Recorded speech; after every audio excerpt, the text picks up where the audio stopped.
Apa saja isi pikiran bawah sadar seseorang? Dalam sebuah seminar saya didaulat menjadi salah satu narasumber. Seminar yang diselenggarakan ini berjudul Eksis di Tengah Krisis. Disponsori oleh beberapa perusahaan seperti bank, maskapai, dan banyak lagi. Narasumber lain adalah orang-orang kompeten di bidangnya. Ada pengusaha, entertainer, serta profesional telah membuktikan pengalamannya melewati krisis tahun 97-98 dan krisis 2008-2009. Seminar terbuka untuk umum dihadiri berbagai kalangan, dari mahasiswa, pedagang kaki lima, ibu rumah tangga, pengusaha menengah, bahkan banyak profesional pengusaha kelas atas. Topik yang saya bicarakan adalah Millionaire Mindset. Berlangsung seharian, acara ini diisi oleh 6 narasumber. Saya mendapatkan giliran untuk berbicara tepat setelah makan siang, yaitu pukul 13. Setelah moderator memperkenalkan nama dan CV ringkas saya pun membuka dengan sapaan rutin. Sebelum sempat saya berbicara panjang, seorang di barisan depan mengambil mic dan mengajukan pertanyaan sekaligus pernyataan.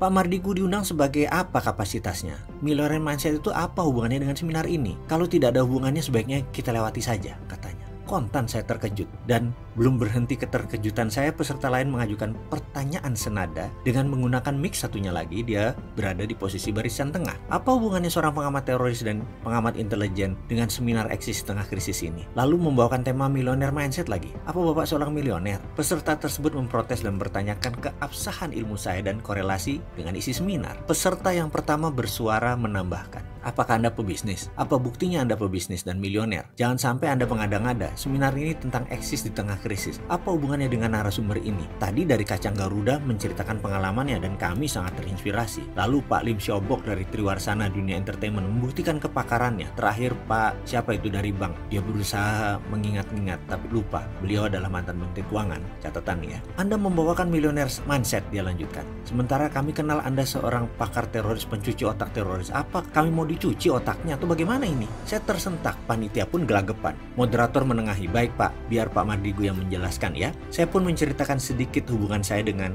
dunia kepolisian, dengan militer. Lalu saya menceritakan sedikit tentang pikiran dan latar belakang keilmuan saya. Namun ada beberapa peserta yang rupanya tetap tidak puas. Mereka mendesak agar sesi acara saya di skip, dilewati. Karena poin yang mereka harapkan adalah pengalaman dan praktek. Tidak mau wacana-wacana atau pelajaran teori-teori. Menurut mereka, kalau itu tidak aplikatif, buat apa? Kata mereka, kalau Mardigu ini seorang business coach, harap dibuktikan perusahaan apa yang dimiliki dan apa prestasinya. Kalau hanya mindset sebagai wacana saja, ya ubah judul sesi ini menjadi apa itu mindset untuk bisnis. Itu pun bisa sebagai selingan yang tidak penting. Rasanya rontok seluruh tulang saya mendengar komentar-komentar tersebut. Saya tidak sempat banyak membela diri atau memberi pertahanan. Tetapi buat apa saya bertahan kalau dibombardir pertanyaan dan pernyataan tersebut? Sepertinya memang bukan mengharapkan solusi. Sesi pun tetap berlanjut, tetapi berdasarkan kesepakatan akhirnya dibuat ringkas. Saya lakukan tetap dengan semangat. Ini bukan kiamat, itu pikiran saya. Ini cambuk positif. Ini mungkin batu asahan terkeras yang akan membuat pisau saya lebih tajam. Bagi saya, moral story atau hikmah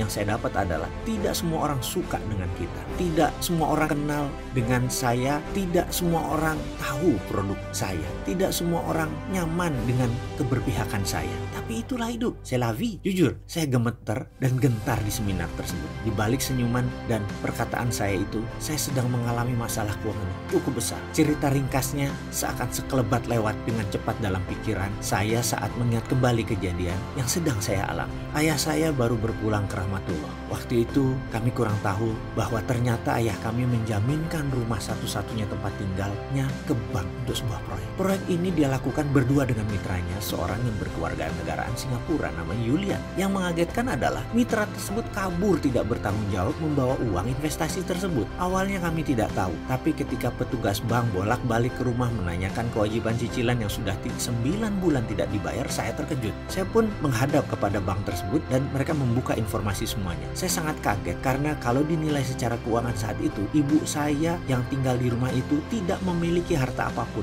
Nol. Bunga plus pinjamannya sudah senilai rumah, alias kalau itu diambil oleh bank ya habis semua. Mengetahui kondisi tersebut, tentu saja saya tidak mungkin menceritakan hal itu kepada ibu. Belum setahun kehilangan pasangan hidupnya, selama lebih dari 40-an tahun, ibu saya akan kehilangan harta satu-satunya, rumah tinggalnya. Pasti dia tidak siap. Dan saya merasa itu tidak benar karena dia tidak berhak untuk menderita atas perbuatan yang dia tidak perbuat. Akhirnya informasi ini saya simpan, biar saya yang tanggung. Pilihan saya yang pertama adalah mencari Julian untuk bertanggung jawab, namun orang itu hilang di telan bumi. Langkah berikutnya adalah negosiasi dengan bank dan mengambil alih tanggung jawab tersebut. Pokoknya saya harus berusaha keras agar rumah tersebut jangan dilelang atau disita oleh bank. Dengan 1000 cara saya merayu dan meyakinkan bank untuk mendapatkan haircut atau potongan dari bunga. Pokoknya bank tidak rugi. Dari pokok awal saya mengatakan saya akan menyicil ini semua. Alhamdulillah bank mau. Tinggal saya bekerja keras dan minta pengertian dari istri serta anak-anak. Ternyata istri saya mendukung. Walaupun dengan 3 anak, kala itu istri saya sedang hamil anak keempat. Mengapa saya minta izin mereka? Karena cicilannya adalah hampir semua dari pendapatan bulanan kami saat itu. Kami harus gulung tangan tinggi-tinggi. Setelah kami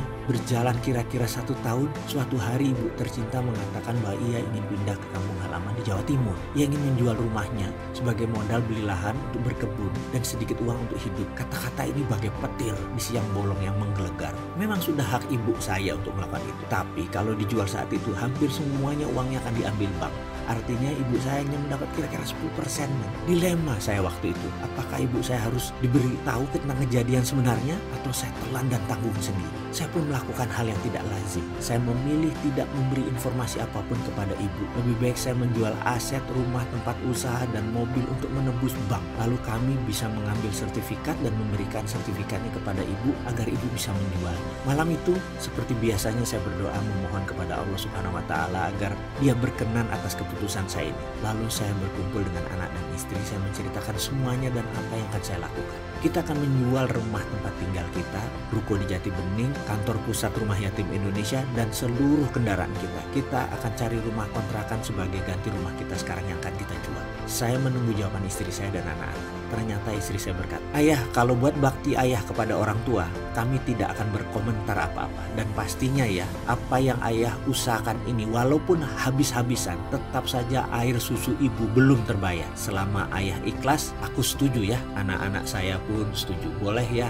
jual aja demi eyang. Perjuangan ayah pasti berat, kami percaya kok." Saya menundukkan wajah saya dan air mata saya pun ada di ujung mata. Kemudian saya mengangguk, "Terima kasih bunda, terima kasih anak-anakku. Ayah janji akan buktikan kepada kalian, ayah kalian ini terbuat dari apa." Akhirnya kami pun menjual rumah, ruko, 4 mobil. Semua kami lakukan segera agar bisa langsung menembus rumah ke bank. Dalam seminggu, sertifikat asli sudah di tangan ibu tercinta yang menyambut dengan senyum. "Ibu pulang kampung ya mas, ibu mau berkebun. Boleh ya, pamit ya." Kami hanya mengangguk melihat ibu tersenyum, hati kami pun sumringah, enteng dan lega. Dan seperti dugaan kami sebelumnya, rumah tersebut cepat terjual. Ibu pun pindah dari kota Jakarta ke Malang, Jawa Timur. Malam, sebelum acara Eksis di Tengah Krisis, saya membuka pintu kamar anak-anak di kamar sebelah, di rumah kontrakan yang kecil dan sempit. Ketiga anak kami sedang meringkuk tidur beralaskan bed cover. Kami tidak memiliki tempat tidur buat mereka. Tempat tidur hanya satu untuk dedek yang kecil yang baru lahir di kamar sebelah, di mana kami bertiga himpit-himpitan. Saya selimuti ketiga anak kami,